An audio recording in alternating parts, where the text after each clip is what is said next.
compromiso de vida. Decisiones vitales. Nosotros te informamos y tú decides. La experiencia y capacidad de profesionales de la salud que te ayudarán a encontrar tus razones de vida.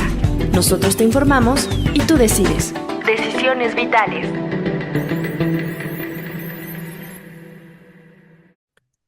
Hola a todos y bienvenidos a Decisiones Vitales, un programa para la prevención del suicidio. Soy Alejandro Águila, director del Instituto Hispanoamericano de Suicidología, y estoy aquí para hablar sobre temas cruciales que afectan a muchas personas. En cada episodio, junto a nuestros invitados, exploraremos cómo podemos prevenir el suicidio y brindar apoyo a quienes lo necesitan.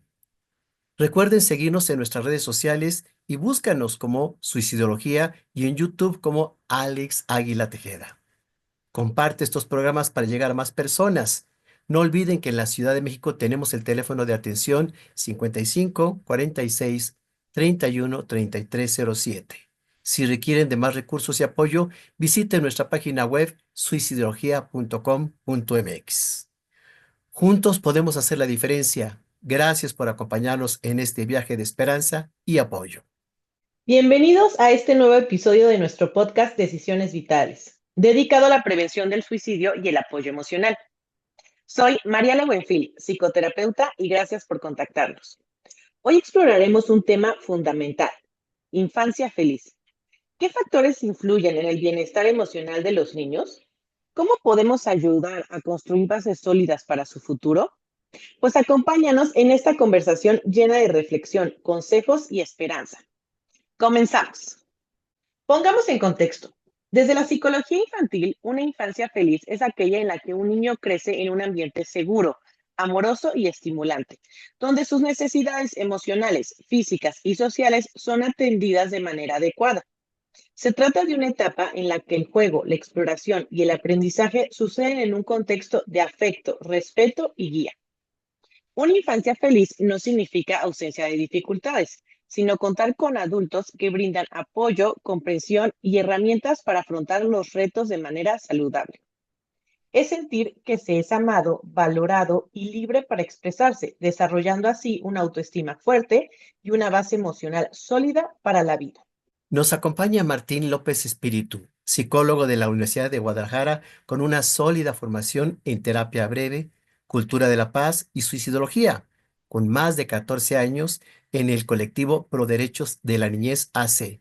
Lidera la coordinación operativa y promueve el bienestar a través de terapias y talleres. También dirige una radio comunitaria dedicada a la salud mental y a la cultura Sayula en Jalisco. Su compromiso con la prevención del suicidio ha marcado su trayectoria por más de 15 años. Bienvenido, Martín. Un gusto estar acá con ustedes el día de hoy. Gracias por esta presentación, doctor Alejandro. Infancia feliz, me llamó muchísimo la atención. Estuvo mi mente pensando, dándole vueltas al asunto y esperemos hoy compartir lo que hemos reflexionado en ese sentido. Nuevamente, muchas gracias por la invitación. Mariale, ¿tú dirías que tuviste una infancia feliz? Mira, sí y no. O sea, yo diría que tuve una infancia feliz porque creo que, o sea, sí fue bonita, tuve muchas cosas, salí, me consentían, pero mi padre falleció cuando yo era niña, entonces no fue tan feliz. Hubo ahí una condición, un duelo en donde esto también Exactamente, pudo empañar un poco la infancia que tuviste. así es. Ya. Pues yo les comparto, creo haber tenido una infancia feliz. La verdad es que cuando recuerdo muchas cosas que me hacían sentirme contento, es ver a mis amigos de la cuadra. Yo jugaba mucho cosas en la calle, con la bicicleta, los patines, la patineta, los juegos que lograbas con un GIS, ¿no? El cuadro, el avión y muchos otros juegos que había.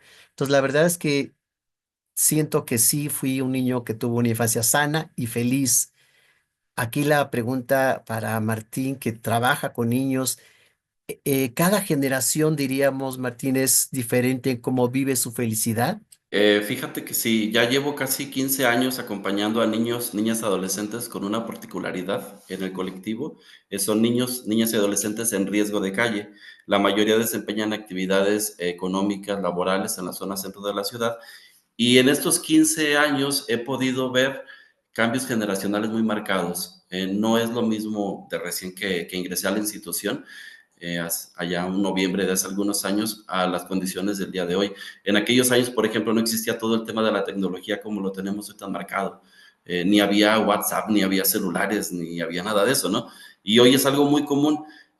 También en aquellos tiempos no había tanta exposición mediática como sucede en estos días. La percepción sobre el trabajo infantil era diferente. Entonces sí ha habido cambios generacionales, al menos en esta generación o estas generaciones a las que estoy acompañando. Y si todavía me remonto años atrás a la infancia de un servidor, definitivamente hay muchos más cambios. Cuando un servidor era niño, que es hace poquitos ayeres, no hace mucho tiempo, algunos ayeres para no poner la edad, pues sí era otro tipo de dinámica y más porque pues crecí en un ambiente casi rural, ni siquiera en un ambiente urbano. Entonces ahí viene otra diferenciación. Generaciones, sí, distintas, pero también depende mucho del ámbito en el que nos desarrollemos. En mi caso, pues fue en una ciudad media, creciente, Sayula, Jalisco. Después emigro a Guadalajara y puedo notar las diferencias. También puedo ir todavía a un contexto un poco más marcado. Alguna ocasión en mi vida estuve acompañando a una escuela rural durante un año, 2 años, y también ahí hay características específicas de la niñez que se desarrolla en un ambiente todavía con un nivel mayor de precariedad. Sí, definitivamente las generaciones tienen mucho que ver. ¿Y cómo influyen el bienestar emocional en los niños? Es decir, que tengan el entorno, eh, pues con las necesidades básicas atendidas y sobre todo ese amor, esa atención, esa compañía que requieren. En muchos sentidos. El primero de ellos tiene que ver con el tema de la violencia intrafamiliar. Tiene que ver con la forma en que ellos y ellas se vinculan con y los adultos que les rodean. Esa es como la primera línea.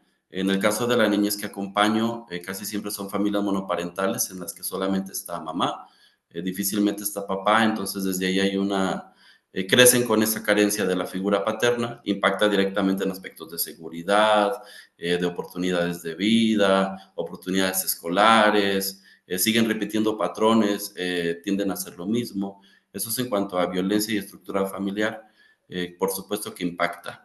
En otras áreas también tiene que ver con la dificultad de oportunidades. No es lo mismo estar, entre comillas, en una zona urbana y trabajar, estar en un ambiente rural donde no hay acceso a la educación, por ejemplo. La mayoría solo accede a la primaria, no a la secundaria.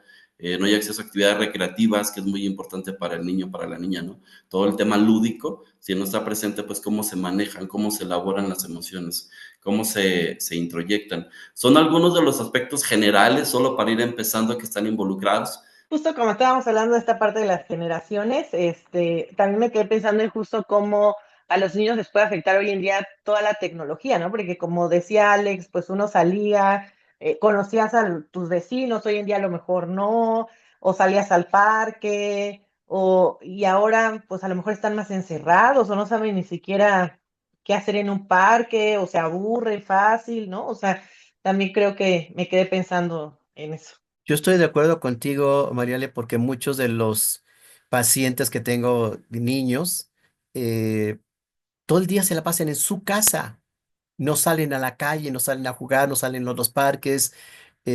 También hay que entender, y es la pregunta siguiente que le haría yo a Martín, esta parte de el miedo social, ¿no? Me lo van a raptar, me lo van a robar, le van a hacer algo, entre la delincuencia, esa inseguridad que existe, ese miedo de los papás de no saber dónde están, qué están haciendo. Es un contexto social diferente, ¿no, Martín? Sí, sí, es muy complicado, es muy complejo. Ahora, por ejemplo, los niños, las niñas tienen acceso al celular sin ningún problema y ahí pues están las redes sociales y eso les hace estar en contacto con personas pues que no sabemos si realmente son quienes dicen que son. A nivel institucional hemos tenido un incremento de casos de niños, de niñas que de pronto empiezan a tener comunicación con personas que terminan ser perfectos desconocidos. sí ha creado este nivel de miedo de mamá para que el niño o la niña salga solo a la calle. Actividades tan rutinarias como salir a tomar el camión ya no son tan sencillas porque hay temor. Y sí es bien importante, es muy importante ir dándole como seguridad a ese niño y esa niña, pero es un reto muy grande a nivel social, Alejandro. ¿Cómo le podemos hacer para pues transmitirle esta seguridad a este niño, a esta niña, si en cuanto, por ejemplo, termina la sesión, termina el acompañamiento en las actividades, sale a la calle y se encuentra pues con un contexto complicado? Si bien es cierto que no podemos tampoco pues vender una historia de temor, ¿no? Porque pues si no, ¿cómo vivirían su infancia? Lo que nosotros hemos empezado a hacer desde hace algunos años es promover muchísimo actividades recreativas acompañadas, en la que con equipos de educadores, con equipos de personas capacitadas, pues vamos junto con ellos y con ellas creando esos recuerdos, ¿no? Incluso hace como unos 6 años ya que cada verano tenemos temáticas específicas y hemos abordado temas como seguridad, ciberseguridad, cuestiones de prevención del suicidio con niños y con niñas. Sumamos a los papás también para que pues vayan desarrollando herramientas que les permitan ir de la mano. Nos acaba de pasar un caso que no voy a mencionar profundamente porque no compete al tema acá en Jalisco, ¿no? De por ahí una situación muy cruel que se descubrió con un tema de empleos falsos y obviamente eso incrementó muchísimo el temor social, bastante. Cada vez lo vemos más presente en los niños. Llegaban y nos preguntaban, oye, pero ¿qué está pasando? ¿Por qué sucedió eso? Y si yo salgo, de pronto me puede pasar algo. Sí, sí es muy importante el saber lidiar con eso. A nivel consulta, por ejemplo, tenemos un incremento grande en ansiedad, en niños y niñas, síntomas de ansiedad. Ha habido casos de depresión también muy marcados, van de la mano ansiedad y depresión. Y hemos tenido también presencia de casos en niños, en adolescentes jóvenes o en la edad de la pubertad de ideación suicida. En algunos casos también de intento suicida. Antes, Martín, tenía uno la idea que la gente de campo estaba más libre, ¿no? Que si se iban al río, que si cuidaban a las gallinas, que si estaban en el campo sembrando, etcétera. Pensaba uno que los niños de campo tenían una vida más sana que los niños de la ciudad, pero ahora esto ha cambiado, ¿no? Con un evento como el que compartes. Sí, siempre ha habido riesgo. En realidad ahora está pues visibilizado, es lo único que cambió. Y no solamente un riesgo en ese tema, ¿no? Sino que también, insisto, en la falta de oportunidades, de actividades recreativas. ¿Qué le queda a un niño, una niña que está, por ejemplo, en un ambiente rural? Si, por ejemplo, al mismo tiempo lo combinamos con una familia donde está presente el tema del alcoholismo, la violencia intrafamiliar, le quedan muy pocas oportunidades. Y en esa búsqueda de oportunidades, pues la que se presenta se toma. Y eso implica un riesgo grande para, en este caso, los niños y niñas en ambientes rurales. La población a la que acompañamos nosotros en la zona metropolitana de Guadalajara, aunque está en la ciudad, tiene características muy similares por el tema de la deprivación cultural, es decir, no tienen acceso a esos mismos tipos de servicios, aunque están en una zona urbana, están en una situación de marginación.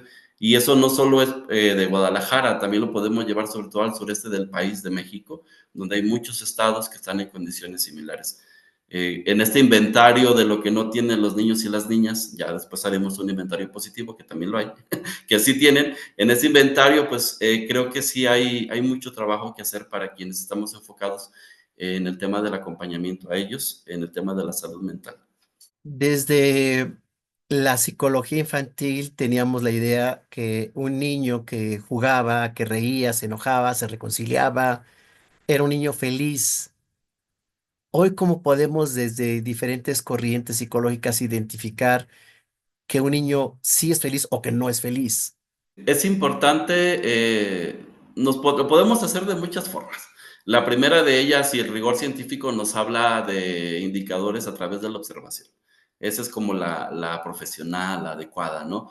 El ir observando la conducta, ir viendo cómo se interrelaciona con otros y con otras, con grupos iguales, ir viendo cómo va en la escuela, si lleva bueno o mal aprovechamiento escolar, ese tipo de aspectos que son fundamentales en la vida pues de todo ser humano, específicamente de un niño o una niña, ¿no? Si en casa todo está bien, no hay dificultades, no hay problemas, esos son como los indicadores generales que nos hablan de que un niño o una niña está en una estación pues, de felicidad. A nivel observacional, a nivel de campo, hay que hacer un análisis un poco más fino. Hay que observar de qué calidad es esa relación que él tiene con sus compañeros, con sus compañeras. Si de pronto elige no participar en algunas actividades o temas, que también nos habla de algo que está pasando con él, algo que está sucediendo ahí en la psique que no nos quieren decir. Y otros aspectos que yo también noto y que hemos observado, sobre todo en las actividades de arte, es como la capacidad para visualizarse en un futuro. Cuando le preguntamos a este niño, a esta niña, ¿qué quiere ser en un futuro? Hay quienes inmediatamente dicen, quiero ser abogado, abogada, quiero ser doctor. Y hay quienes nos responden con un no sé.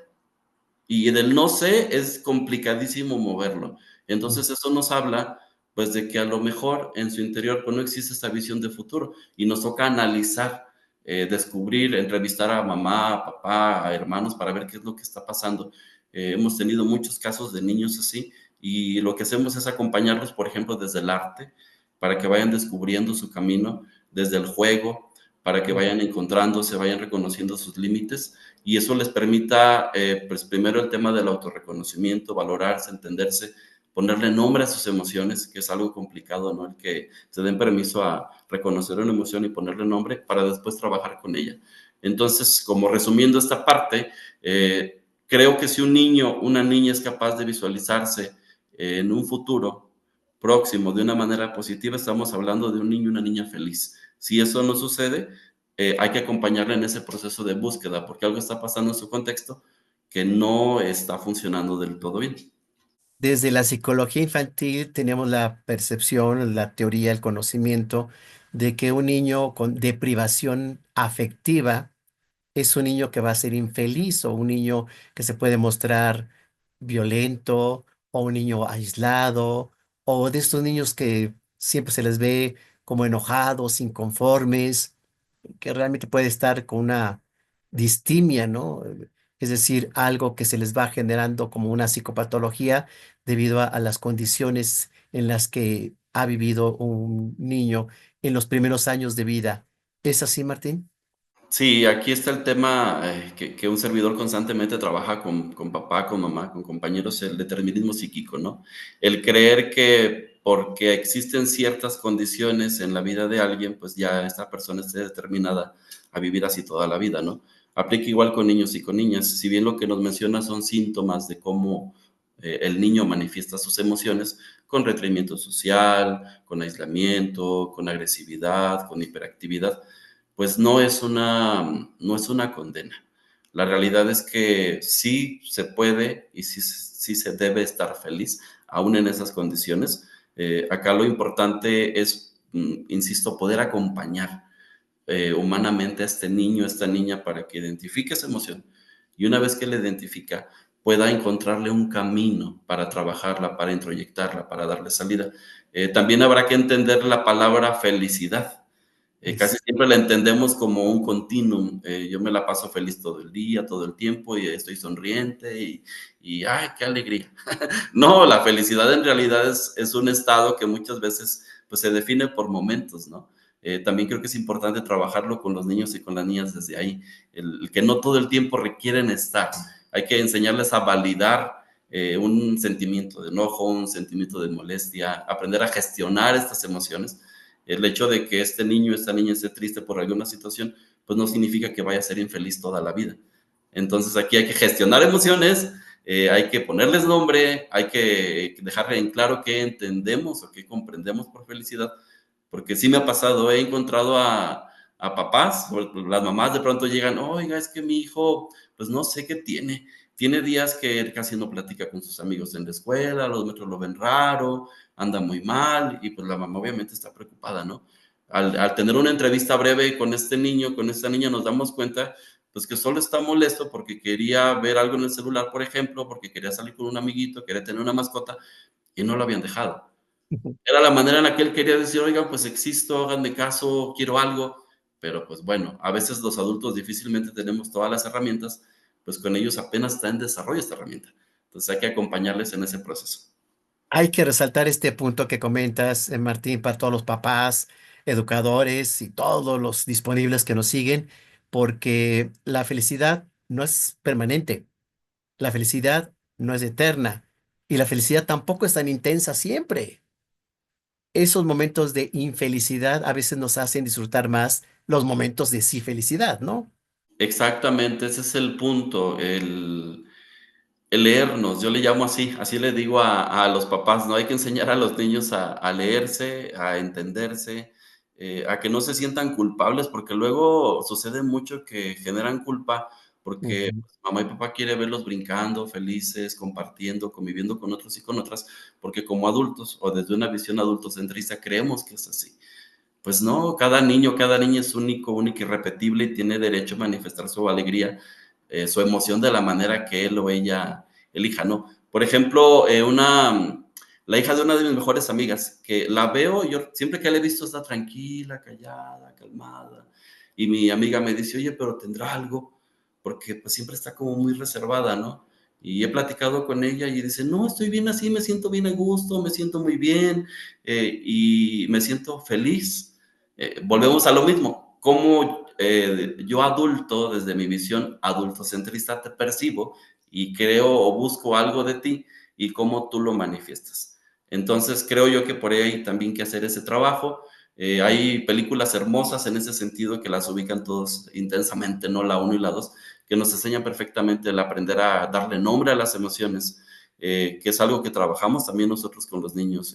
Eso que sientes, cómo se llama y qué podemos hacer con eso, ¿no? Para manejarlo de una manera asertiva, que no te lastime a ti, que no se quede en tu ser, que te permita, como bien dices, Alejandro, pues obtenerle un beneficio a esta emoción, cómo lo puedes canalizar, qué puedes hacer con eso y que sea ecológico para el mundo, en el sentido de que beneficia al mundo, me beneficia a mí. Y eso sí nos toca o sí podemos hacerlo desde las primeras infancias, desde el preescolar, la primaria, para que cuando llegue la pubertad, con todos los cambios que implica, pues este niño, niña, adolescente, pues cuente con mayores herramientas. Es muy común incluso, y nos ha pasado, que los niños y las niñas son etiquetados en la escuela, ¿no? Es muy sencillo poner una etiqueta, ah, tiene TDAH, tiene TDA, tiene un trastorno oposicionista desafiante. Es que es así, pues no es un producto terminado, ¿no? Desde que hablamos de la palabra producto, bueno, ni siquiera es un producto, ¿no? No es una persona que ya esté conformado al 100% su personalidad. Está en proceso de encontrarse. Algo que insto muchísimo a las mamás es a que no nos quedemos con esas etiquetas, a que no nos quedemos con esta parte, porque si lo hacemos, corremos el mismo riesgo indirectamente también de estar etiquetando a este niño, a esta niña. Hay una película que habla hermosísimo de este tema que se llama Manos Milagrosas o Manos que Curan. Y justamente es esto, ¿no? Cómo la protagonista le quita esa etiqueta que recibió ese niño en la escuela y lo impulsa en su camino en la vida y al final pues logra ser un gran doctor. Entonces creo que eso puede marcar la diferencia. Efectivamente, así como tu amiga que está preocupada por su niña, hay muchos papás que quieren, digo yo, empujar al niño a la felicidad. Ándale, sal con tus amiguitos, juega. Ándale, ve a la fiesta, ¿no? El cumpleaños que te invitaron. Y el niño no quiere, no tiene ganas, no le caen bien los amiguitos. O, es decir, o puede ser un niño, como mencionas, introvertido, callado, que no, lo suyo no es lo social, ¿no? Es decir, no se puede insertar la felicidad así artificialmente, ¿no? Definitivamente, sí, no, es, insisto, una visión hasta cultural, social, en la que depositamos expectativas en la vida de ese niño y esa niña y el cómo debe ser. De acuerdo a quién, ¿no? Debe ser de acuerdo a mamá, de acuerdo a la tía, de acuerdo a la abuela, de acuerdo al papá. Pues pobre niño y pobre niña, ¿no? Va cargando etiquetas de todo el mundo y en ese cargar etiquetas pues no acaba encontrándose. Como ejemplo, hace tiempo pues teníamos un taller de danza aérea, teníamos un taller de danza aérea, ¿no? Y había un niño al que le encantaba subirse a las telas, además tenía una fortaleza enorme y un día simplemente ya no quiso hacerlo, dejó de hacerlo, ¿no? De ser un niño feliz, se volvió un niño infeliz y dejó de hacerlo. Y le preguntábamos a mamá que qué había pasado, nos dijo que no sabía, que no entendía. De hecho, era la estrella de ese espectáculo. Y cuando platicamos con él, nos dijo, bueno, es que me han dicho mis amigos que ese deporte es de niñas, Mm. que yo no tengo que hacer nada en danza aérea, ¿no? Entonces, ese talento se opacó y hasta la fecha ya no lo hace, ¿eh? Por más que intentamos acompañarlo, fue muy complicado quitar este estigma social y hasta la fecha ya no practica danza aérea. Tenía un futuro enorme porque era muy ágil, muy flexible, Pero no solo él, algunos niños también empezaron a dejar de hacerlo. Entonces también esto nos invita a reflexionar como sociedad, pues, ¿qué estamos haciendo cuando repetimos estereotipos? Que es otro tema tremendo en el tema de la búsqueda de la felicidad de niños y niñas. Estamos dándoles esa flexibilidad para que se encuentren, para que realmente se permitan conectar con lo que pues les motiva para tener un sueño, o seguimos un patrón que al final de cuentas a los adultos nos hace sentir felices, pero a costa de niños infelices. Entonces creo que también es una reflexión grande. Hago un paréntesis enorme que lo conocen perfectamente, el hecho de también saber leer cuando hay ya situaciones que se salen de la norma, pues que son focos rojos, ¿no? Que hay que estar como muy al pendiente de ellos para acercar oportunamente a este niño, esta niña a atención profesional, porque no sabemos si se están dando también alguna depresión, si hay algo ahí que pudiera generarle afectaciones en su vida a nivel general. Sí, por supuesto, un niño que está presentando síntomas de infelicidad, de tristeza, aislamiento, bajo rendimiento escolar o enfermedades también, ¿no? Esto ya son focos rojos que hay que revisar y hacer una historia clínica, ¿no? Hay que detectar qué está pasando. Aquí la siguiente pregunta que nos compete mucho, sobre todo en la actualidad, es ¿qué tanto está afectando el Internet, las redes sociales para la felicidad o infelicidad de los niños? Sí, afecta, bueno, primero es el acceso a la tecnología. Damos por hecho que todos y todas tienen acceso a la tecnología y no siempre es cierto. En total, niños y niñas que hemos acompañado, hasta llegamos a hacer campañas en pandemia para que nos regalaran celulares. A nivel institucional, buscamos donativo de computadoras y lo logramos en pandemia con la población a la que acompañamos, que no es muy distinta, pues, a muchas que están en el país, ¿no? Hablamos de niños y niñas vulnerados. Después fue el problema, ok, ya tiene el celular, ya tiene la computadora, pero no tiene acceso a internet. Entonces tuvimos que hacer un plan de datos, ahí teníamos a nuestra compañera de administración depositando datos literal a los niños y a las niñas cada semana para que pudieran conectarse y demás. Ese es el primer punto a salvar, el acceso a la tecnología pues de manera similar, porque damos por hecho que existe, pero no existe.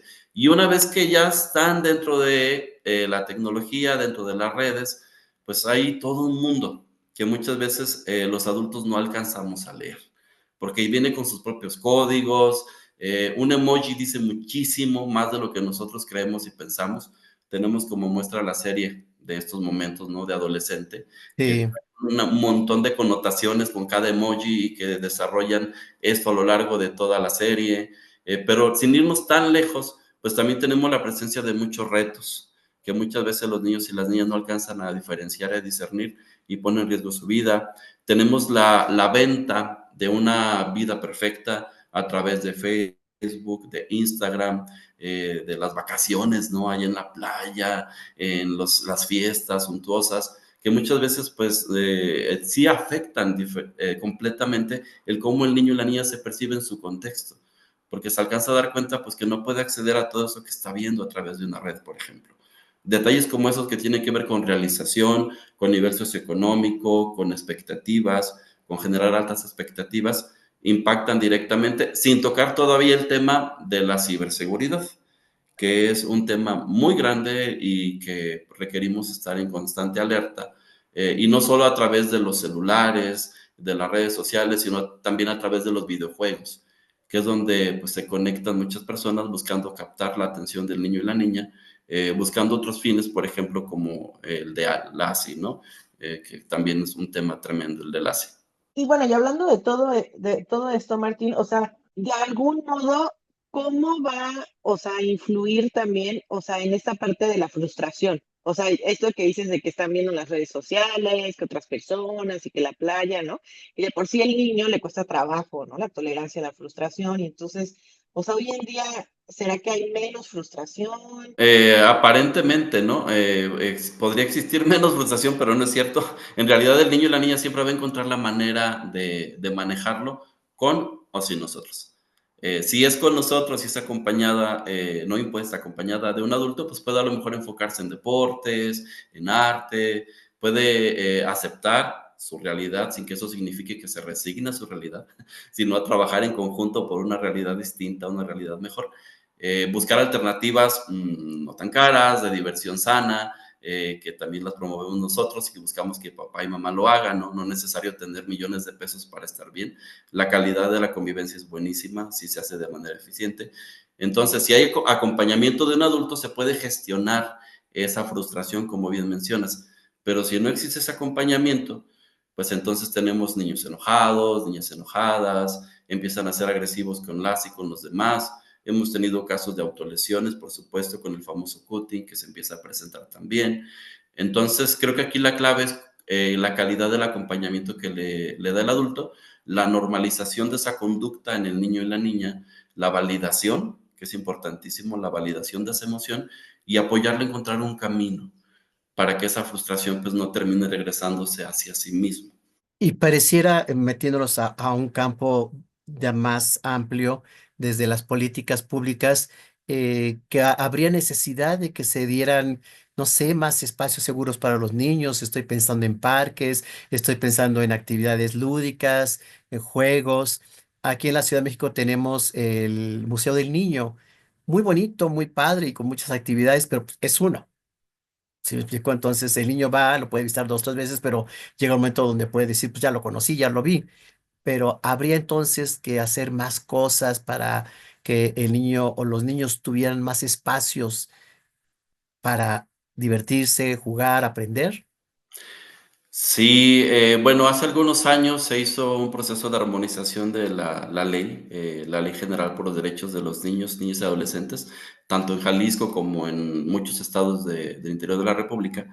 Y el objetivo primordial era justo ese, que se alinearan las políticas públicas, tanto estatales y federales, para que estos niños y estas niñas contaran con mayores espacios y pues pudiesen gozar, ¿no? De esos espacios de recreación, de diversión sana, de convivencia natural, de fortalecimiento de sus redes entre iguales. El tema acá desde la incidencia en políticas públicas es el asunto presupuestal, que no voy a profundizar en ello, no es el objetivo del día de hoy, pero pese a que existe una ley, el tema del presupuesto pues, requiere trabajarse con mayor fortaleza, ¿no? Como bien lo mencionas, en Ciudad de México pues está el Papalote Museo del Niño, Universum, que no sé si existe, a mí me tocó conocerlo y bellísimo los dos espacios, los disfruté muchísimo hace algunos años que estaba en la prepa allá en Ciudad de México, pero por ejemplo aquí en Jalisco existen también pocas alternativas y si existen esas alternativas, pues también habrá que ver la facilidad de acceso a las mismas. Hablamos de cuestiones económicas, hablamos de que requieren centrarse en el niño, en la niña, sin distinciones, en que ellos y ellas gocen de accesos a precios más accesibles, de que sea una experiencia que les permita crear esta red con las y con los demás, y a lo mejor no irnos tan lejos, en los mismos espacios comunitarios, crear actividades en el parque de la colonia, acercar teatro a las colonias, crear grupos de baile en los centros comunitarios.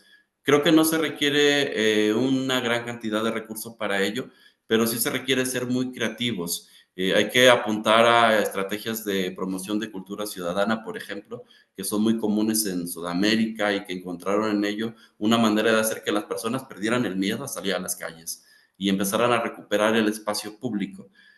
Los que hay que buscar maneras de recuperarlos, como a través quizá de cultura ciudadana, con ejercicios o intervenciones lúdicas que les permitan a estos niños y estas niñas regresar a ese entorno. Hace mucho tiempo que no veo un parque lleno. Por ejemplo, son las 5 o 6 de la tarde, están un momento y se retiran con papá y con mamá. Allá ocasionalmente, que estoy aquí por la ciudad, veo algunos niños, algunas niñas jugando fútbol en la calle, con el riesgo que eso implica. Entonces, creo que el tema del rescate del espacio público, que va alineado a políticas públicas, pues sí requiere trabajarse fuertemente. Aquí tenemos, por ejemplo, un municipio, Zapopan, que tiene un eslogan desde hace 6 años, la ciudad de los niños y las niñas, y han hecho ejercicios creativos con asociaciones civiles, con órganos de gobierno, en el que justamente nos cuestionan qué podemos hacer para que esta ciudad esté apta para niños y niñas, para que se sientan parte de. Creo que esos ejercicios reflectivos son muy útiles, pero que no solamente queden simulados, que es otra gran área de oportunidad en el tema de la incidencia, dejar de simular y empezar a actuar. Eso es una labor grande que buscamos hacer asociaciones civiles como ustedes, como nosotros, que nos corresponde a nivel, bueno, no nos corresponde, hemos buscado a nivel colectivo, pues cubrir esas áreas de oportunidad que detectamos en las infancias. Por ejemplo, pues nosotros lo que hacemos, campamentos anuales, tenemos en nuestra planeación de todo el tiempo, de todo el año, salidas culturales, salidas recreativas, y vamos a esos espacios que están destinados para ellos y ellas, transmitiendo esta idea de rescatarlos, de resignificarlos, que entendamos que el espacio público primero es de todos y todas, y segundo, pues que es compromiso de los ayuntamientos tenerlo en buenas condiciones, y tercero, que es un lugar seguro para estar si nosotros nos damos la oportunidad de regresar a esos contextos. Insisto, diversificar esas opciones. Casi siempre en casa podemos, si somos muy creativos, encontrar maneras sanas de divertirnos. Por ejemplo, los juegos de mesa que los hemos olvidado, que tiene que ver con la desconexión digital, ¿no? Esta manera de empezar a interrelacionarnos, el promover actividades de campo, de al aire libre, en familia, que pueden darse sin necesidad de costos muy altos. Creo que esta parte de la creatividad también la hemos dejado de lado, pues centrándonos a que solo lo establecido es lo único que nos permite acceder a momentos de esparcimiento y diversión. Correcto, y para conocer un poquito más de este tema, Mariale nos brinda recomendaciones. Adelante, Mariale. Y les recuerdo que puedan compartir nuestro podcast, ya que es de temas de interés general y puedan ayudarlos. Les traigo las siguientes recomendaciones. Bueno, pues hay una serie que se llama La Granja Feliz.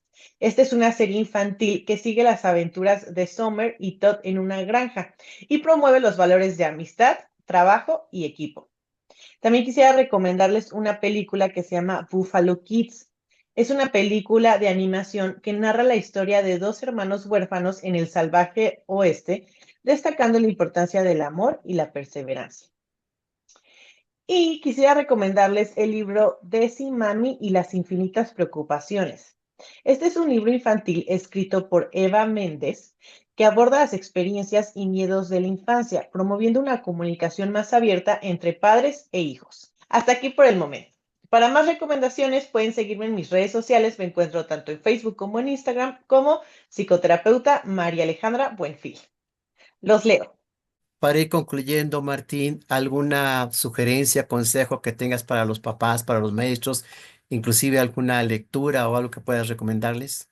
Como siempre lo digo, me gustaría que el mensaje llegue a quien requiere llegar. En este caso, pues a mamá, papá, que nos están acompañando, hermanos, hermanas, que vean en ese niño y en esa niña a alguien primero que tiene derecho a soñar, que tiene derecho a crear recuerdos hermosos de la infancia, porque esos recuerdos hermosos de la infancia le van a permitir ser un adulto que también comparte y cree esos recuerdos con las personas que estén a su cargo.